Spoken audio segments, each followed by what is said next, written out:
Pada chapter sebelumnya, kita diperlihatkan dengan kekuatan Bonnie yang mampu meniru wujud Nika. Kekuatan Nika dapat ditiru oleh Bonnie menggunakan Distort Future miliknya.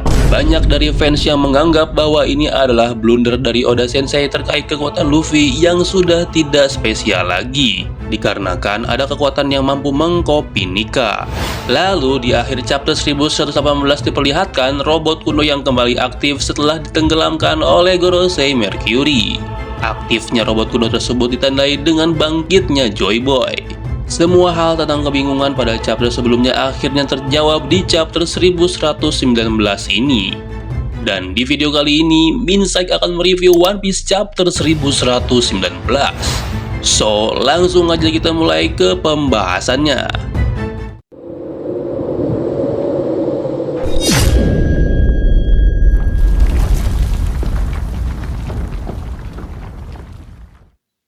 Pada halaman chapter kita diperlihatkan dengan cover manga yang berjudul Emmet. Terlihat Yamato di tengah perjalanan menuju kuil Inari nampak kesakitan. Rupanya kepala Yamato terluka sampai benjol dikarenakan dilempari batu oleh sekumpulan anak kecil. Mereka masih menyimpan dendam kepada Kaido dan melampiaskan amarahnya melalui Yamato. Di halaman pertama chapter 1119 kita diperlihatkan oleh kondisi laboratorium milik Vegapunk yang hancur berat. Terlihat Stussy dan Kaku nampak berdebat membicarakan mengenai kesalahan Stussy yang telah berkhianat kepada pemerintah, khususnya CP0. Namun ia terlihat meminta maaf kepada Kaku atas kesalahannya. Kaku yang masih tidak percaya akan situasi tersebut menganggap hal ini tidak bisa ditolerir. Dia mengatakan kepada Stussy bahwa dia menghormatinya sebagai rekan yang tidak kenal menyerah. Begitupun Lucy, ketika dia kembali ke tempat ini, dia tidak akan berubah pikirannya bahwa Stussy tetaplah pengkhianat. Di tengah suasana yang semakin suram, Stussy terlihat menangis. Ini merupakan momen langka bahwa seorang Seraphim yang terkenal berdarah dingin dan tidak memiliki perasaan akhirnya terbukti salah, menjadikan Stussy semakin jelas menampakkan sisi manusianya. Kemudian Kaku yang bersedih akhirnya menyuruh Stussy untuk pergi dan menjadikan hal ini momen perpisahan Stussy dengan CP0. Banyak yang beranggapan bahwa nantinya Stussy menjadi anggota terakhir bagi kru topi jerami, dikarenakan tempat mana lagi yang akan menerima Stussy. Melihat Stella sudah mati, dia sudah pasti kehilangan arah, ditambah sudah tidak mungkin baginya kembali ke pemerintah. Panel berganti ke bagian laut Pulau Egghead. Terlihat Luffy dan Bonnie merasa bahagia atas perubahan wujud Nika yang dialami Bonnie. Angkatan laut merasa kaget dengan perubahan wujud Nika sambil memegang poster buronan Luffy. Bajak laut raksasa terlihat senang dan menari melihat wujud Nika sang dewa dari Elbaf. Terlihat Gorosei Mars yang melihat dua Nika sekaligus nampaknya tidak gentar sedikit pun. Kemudian dia melancarkan serangannya berupa semburan api yang sangat dahsyat. Lalu Luffy berteriak mengatakan kepada semuanya bahwa tidak ada yang bisa melukai Gorosei meskipun ditebas atau dihancurkan. Kemudian tiba-tiba saja Luffy berubah menjadi wujud balon raksasa untuk menghalangi serangan dari Gorosei. Ternyata Luffy memiliki rencana untuk menyingkirkan Gorosei tanpa mengalahkannya, dengan cara membuat teman-temannya menyerang Luffy dengan kekuatan penuh lalu menghempaskan dirinya kepada Gorosei. Sanji dan Franky yang patuh akan perintah kaptennya kemudian bersiap-siap untuk melakukan serangan dahsyat. Tentunya Bonnie tidak paham kenapa harus menyerang Luffy untuk menumbangkan lawan. Terlihat Dory yang berteriak kepada Luffy untuk menyerahkan Gorosei Mars kepada mereka, dan Brogy yang memarahi anak buahnya agar berhenti untuk menari dan segera memadamkan api di sekitar kapal. Dalam kondisi Luffy yang terbakar oleh serangan Gorosei Mars, dia memanfaatkan momen tersebut untuk memeganginya dan memberikan kesempatan kepada teman-temannya untuk menyerang dirinya. Sanji yang terlihat keren dengan berkata perintah kapten itu mutlak. Apakah ada kemungkinan ini adalah clue dari Oda Sensei bahwa Bonnie akan bergabung dengan Luffy? Dikarenakan terdapat banyak kesamaan dengan Luffy dan menambah koleksi wanita di kapal bajak laut topi jerami. Akankah Bonnie menjadi anggota ke-10 nantinya? Menurut kalian siapa yang terbaik? Stussy atau Bonnie? Silahkan tulis di kolom komentar apa pendapatmu. Kembali ke cerita, Sanji, Franky, dan Bonnie akhirnya mengeluarkan jurus terkuat mereka. Di sini Bonnie yang juga dapat menggunakan jurus Gigan layaknya Gear Third Luffy. Dan entah dari mana haki yang dimiliki olehnya. For your information, untuk pertama kalinya Sanji dan Franky lah yang dapat bertarung bersama Luffy di mode Gear 5. Lalu ketiga serangan tersebut berhasil mendarat kepada tubuh Luffy dan tampaknya Luffy mengalami kesakitan. Bonnie yang tidak expect akan hal itu merasa kaget kenapa Luffy kesakitan. Tentunya ketiga jurus yang dilancarkan telah diperkuat oleh haki, yang akhirnya membuat Luffy kesakitan. Sanji dan Franky tanpa ragu mengeluarkan jurus sekuat tenaga untuk menyerang Luffy. Sedangkan Bonnie merasa aneh dengan tim tersebut. Lalu Luffy yang telah menerima ketiga serangan dari teman-temannya akhirnya menggunakan tubuhnya kepada Gorosei Mars dan menghempaskannya dengan sangat kuat sehingga terpental sangat jauh. Hal ini mirip pada saat Luffy melawan Cracker, yang mana ia menggunakan jurus yang sama dengan Gear 4 mode Balloon Man dan menghempaskan tubuhnya hingga sangat jauh. Terlihat Gorosei Mars yang terlempar ke langit dan menimbulkan kilauan, pertanda bahwa ia terhempas sangat-sangat jauh. Kemudian kapal bajak laut raksasa bersiap untuk melanjutkan perjalanan. Nampak Luffy yang bertanya kepada Sanji menanyakan keberadaan Usopp dan yang lain tidak terlihat di sekitar kapal. Sanji menjawab, seharusnya mereka sudah terbang dan mendarat di sini, namun mereka terlambat.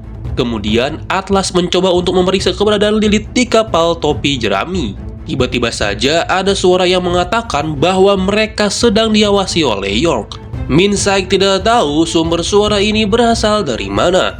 Kemungkinan ini adalah suara Lilith yang sedang mengalami masalah di kapal topi jerami. Panel berganti di keadaan robot kuno yang tenggelam. Terlihat suara Vegapunk kembali aktif setelah sebelumnya diketahui bahwa siaran tersebut telah rusak.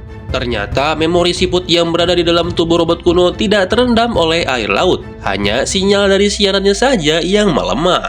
Panel kemudian berganti ke tempat Whole Cake Island. Terlihat Katakuri dan adik-adiknya mendengarkan siaran yang sempat terputus. Vegapunk menyebutkan bahwa arti dari nama D bisa dibilang sebagai tekad yang bisa diwariskan. Kemudian Vivi dan Morgan tampak terkejut setelah melihat siaran yang sempat terhenti dan kembali aktif. Panel berganti ke tempat York berada. Terlihat dia berkomunikasi dengan para Gorosei. Ia mengatakan bahwa siarannya tidak akan berhenti dikarenakan Gorosei hanya mengganggu sinyalnya saja. Memori seafood itu harus dihancurkan seutuhnya agar siarannya terhenti. Selanjutnya kita diperlihatkan kembali ke keadaan pulau hewan langka. Terlihat Gaimon dan Sarfunkel juga sedang mendengarkan siaran dari Vegapunk. Panel kemudian berganti kembali di bagian sisi laut Pulau Egghead. Tiba-tiba saja, dari atas langit ada sesuatu yang jatuh entah seberapa banyak. Sesuatu yang jatuh tersebut adalah agen Cyberpool yang ditahan di Pulau Egghead sebelumnya. Tidak hanya agen Cyberpool, terlihat Serapim juga ikut terjatuh dari atas langit. Dan ternyata yang menjadi penyebab dari itu semua adalah ulah dari Gorosei Jupiter. Ia memuntahkan apa yang telah ia sedot sebelumnya, dan hal tersebut dilihat Luffy sebagai sesuatu yang mirip air mancur. Melihat kapal bajak laut raksasa yang akan pergi, Gorosei Jupiter tidak membiarkannya lolos dengan mudah. Ia lalu menyedot semua kapal yang berada di arah jangkauan dirinya, dan membuat semua usaha melarikan diri menjadi hampir sia-sia. Luffy yang melihat hal itu lalu tidak terima dan memukul Gorosei Jupiter hingga terpental. Pemandangan tersebut ditonton oleh bajak laut raksasa dan juga angkatan laut. Ketika Luffy sedang menahan Gorosei Jupiter, tiba-tiba saja ia kecolongan membiarkan Gorosei Mercury berlari ke arah kapal bajak laut. Di sini Minsai sangat kaget karena begitu nekat sekali Gorosei Mercury ini. Padahal apa yang di depannya tersebut adalah lautan yang luas. Jika memang ia adalah pengguna buah iblis, maka seharusnya ia akan takut dan lemah terhadap laut. Namun hal ini sangat bertolak belakang dengan apa yang seharusnya. Hal ini semakin menguatkan jika Gorosei bukanlah pengguna buah iblis yang memiliki kelemahan air laut maupun batu laut. Seperti yang pernah Minsai jelaskan di video sebelumnya tentang 8 cara mengalahkan Gorosei. Kembali ke cerita, terlihat Bonnie yang berubah ke wujud aslinya, yaitu anak kecil yang sedang lemah tidak berdaya setelah menggunakan Nika. Akhirnya kita kembali dikagetkan oleh Oda Sensei mengenai kekuatan dari Nika yang dikopi oleh Bonnie. Penggunaan Nika memakan banyak sekali energi yang dibutuhkan. Luffy saja yang saat ini terbilang OP harus berkali-kali menjadi lemah setelah menggunakan wujud Nika. Tiba-tiba saja Luffy mendengar suara yang memanggil nama Joy Boy. Ternyata suara itu berasal dari robot kuno yang aktif kembali. Robot kuno tersebut berenang ke permukaan dan meninju Gorosei Mercury dengan sangat kuat hingga menyebabkan tanduk pada giginya patah. Dan terdengar suara yang memanggil nama Emmet. Kemungkinan nama tersebut merupakan nama dari robot kuno yang dipanggil oleh Joy Boy. Kemudian Joy Boy mengatakan kepada Emmet alias robot kuno mengenai waktunya akan segera tiba. Terlihat Gorosei Mercury terpental sangat jauh hingga ke daratan. Sehabis menghajar Gorosei Mercury, robot kuno tersebut terlihat bingung dengan perkataan Joy Boy tentang waktunya segera tiba. Hal itu disaksikan oleh para raksasa yang kaget dan Luffy yang terlihat kagum dengan kehadiran robot raksasa. Dan One Piece Chapter 1119 akhirnya telah selesai. Wow, Minzai sangat kagum dengan chapter kali ini. Fans lama pasti mengetahui Oda adalah orang yang gak bisa ditebak. Terbukti pada chapter kali ini, semua pembaca mungkin merasa keheranan dengan chapter sebelumnya, yang dimana pertama kalinya Bonnie bisa menggunakan wujud Nika dan menggunakannya dengan baik. Tapi di chapter ini, semua keresahan fans terbayarkan bahwa kekuatan Nika itu sangat besar. Sehingga tidak mudah untuk ditiru dalam segi ketahanan dan kemampuannya dalam bertarung bebas. Setelah menggunakan kekuatan Nika, terlihat Bonnie terkulai lemas dan tidak bisa mempertahankan kekuatan buah iblisnya. Lalu keberanian Gorosei Mercury yang tiba-tiba saja melompat ke arah laut, yang padahal jika memang dia merupakan pengguna kekuatan buah iblis, maka seharusnya dia tidak akan berani melompat tanpa berpikir terlebih dahulu. Itu artinya, kekuatan milik Gorosei masih menjadi misteri dari asal mana kekuatannya tersebut. Kemudian, robot kuno yang tiba-tiba saja bangkit lalu menyerang Gorosei Mercury hingga membuat tanduk pada giginya patah menjadi dua terlempar sangat jauh hingga ke daratan. Sebelumnya, kita tahu bahwa ketika Luffy melawan Gorosei Mercury, tidak ada satupun serangan dari Luffy yang berakibat fatal padanya. Secara pukulan Luffy terbilang sangat kuat, karena selain haki yang menyelimuti, terdapat Ryo yang ia pelajari dari bos Hyogoro sewaktu di Wano ditambah dalam form wujud Nika. Bahkan Kaido yang memiliki kulit sangat keras merasa kesakitan dengan pukulan Luffy. Dan Luffy juga sempat bilang bahwa serangan apapun tidak akan berpengaruh pada Gorosei. Namun di akhir chapter 1119 ini, entah kenapa robot kuno yang sedari awal kemunculannya dalam beberapa chapter ini terlihat lemah, cuma besi karatan, pada akhirnya ia menunjukkan kekuatannya yang luar biasa.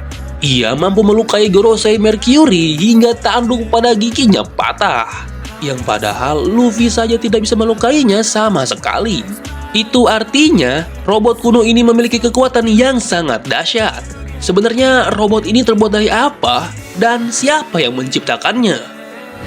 Memang apa yang dikatakan Gorosei Mercury bahwa robot kuno tersebut telah menghancurkan Marijoa pada 200 tahun lalu. Itu artinya robot ini memang bukan kaleng-kaleng. Semua misteri tersebut masih akan kita tunggu pada cerita One Piece yang akan datang. Pada akhirnya, Oda Sensei telah menggunakan kembali kekuatan buah iblisnya, yaitu libur-libur Nomi.